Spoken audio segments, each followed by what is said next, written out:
Francisco, you came out with a pretty stunning call earlier last year about 120 barrels for crude, the potential for that increase. And we've seen at that time oil prices were climbing very significantly. Since then, people have cooled it a little bit. Do you still think that that is the pace of travel? That's the end point here, based on the increased production from OPEC Plus and based on the fact that we do have this Omicron kink that is reducing demand, at least temporarily? Well, so Omicron is definitely impacting demand in the first quarter, but we've seen cases peak in South Africa and roll down pretty meaningfully. I think a lot of medical experts, a lot of people in the field are calling for a peak in Omicron cases in Europe and the U.S. within the next month. Big question mark in terms of our call is what happens in China and whether the Chinese government can maintain the zero COVID tolerance policy, which is, of course, leading to lockdowns in different cities with something as contagious as Omicron. So that's, I think, the biggest question mark around our call. But we still think triple-digit oil is within the works heading into the second quarter. We see demand recovering quite meaningfully. And one thing we've been noting for a while is that OPEC Plus supply, is likely going to start leveling off in the next 2 months. Remember, a lot of Russian companies have not been able to meet their export quotas. And Rosneft has been kind of left as the main supplier of incremental barrels. But even then, we think Russia's incremental supply will level off naturally within a month or so. And then it's really just down to Saudi Arabia and Emirates to produce incremental barrels for the world markets. It's going to be a tight 2022 if demand recovers here. Francisco, there's so much in there that I want to unpack, but I want to start with the China and the zero COVID policy. Right. Can you give us a sense of the bifurcated outcomes to your call, depending on whether they try to stick with it or whether they give it up and try to adapt to a more open type of policy? Right. Well, again, I mean, I think the big question mark here for everybody is what happens in the Winter Olympics.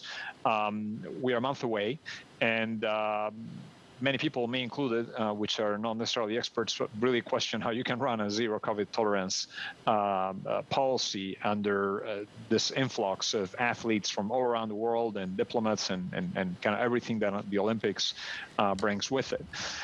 So I think assuming that there is some relaxation of the policy, we'll see continued growth in demand. But remember, China is 15.5 million barrels a day in a 100 million barrel a day market, is the second largest consumer in the world.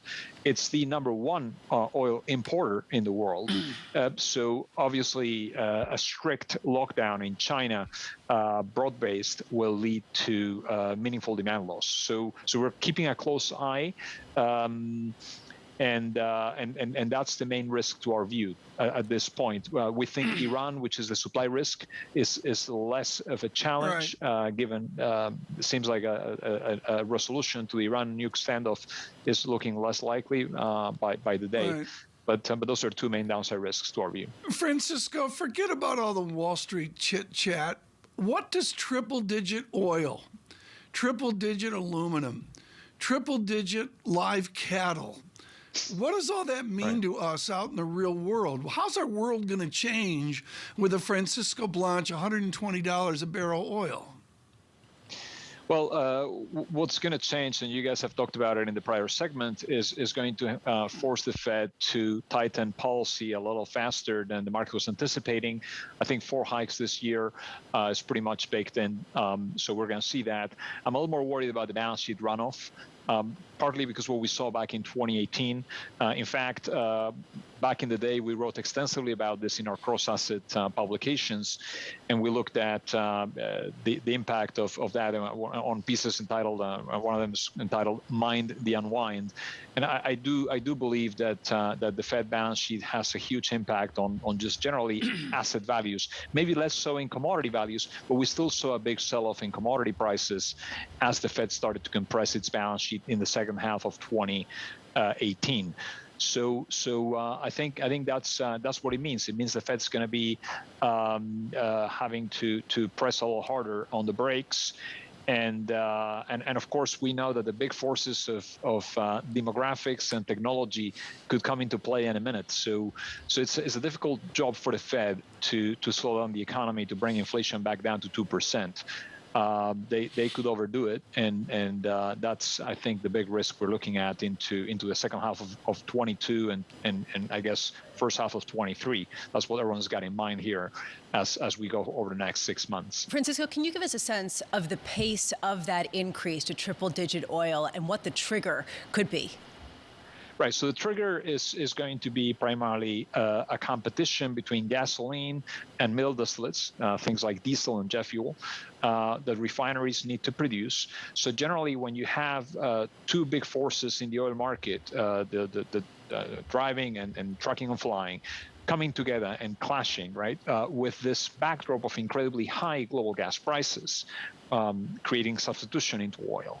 That could, I think, be the trigger from a demand standpoint. Refineries really trying to catch up and produce both products. And remember, the incremental barrels that Saudi Arabia can bring into the market are going to be heavy and sour. I'm not going to get too technical here, but heavier and sour barrels are harder to refine. So refiners are going to have to work twice as hard to bring the gasoline and the jet diesel the market wants, but at the same time, they're going to have to do that with incrementally heavier barrels that are harder to refine. And that's a little bit what we saw back in 2008, and that's one of the reasons we remain quite bullish on oil heading into the summer months here. Plus, there is a big pent-up demand story. I think we all want to travel and move around and see friends and family and visit places. So the pent-up recovery in services, I think, is going to be quite spectacular once the Omicron wave fades, and of course, assuming there's no third or fourth or fifth transformation of the virus here. Francisco, just quickly, you mentioned the back end of 2018. I think a lot of people would have sat up when they heard that, because we went from 73 down to 45 in Q4 of 2018. Right. It was a big downdraft. It feels different this time when I look at the screens. Every day yields are up and equities are suffering. Crude's pretty good. It's resilient. Can you walk me through the different dynamic now compared to, say, back in the back end of 2018? Right. So I think it's different. Interest rate hikes are different than balance sheet compression. Interest rate hikes do not tend to slow commodities down in the early stages, and we've seen that repeatedly. Commodities are late cycle performers. Inventories right now are very low for crude oil and for many other raw materials. So what tends to happen in Fed tightening cycles is the first few hikes are less impactful, and then as you get towards the end of the hiking cycle, that's when things tend to roll off. And that's what we saw the last time as well, right? So the second half of 18 was kind of the end of the Fed tightening cycle, if you like, and that's what we expect this time around, except for the Fed seems to be trying to accelerate everything a little more than they did back then. Back then, they were very gently hiking rates. Now things could happen a lot quicker. So we do expect a lot of volatility in 2022, and I think that's true for all markets, not just commodities. I think it's true for equities. It's true for fixed income assets. We're going to see a fair amount of vol, and I say that as part of my role in the derivatives business, but a research business. So we do think volatility is going to be extremely high this year compared to other years.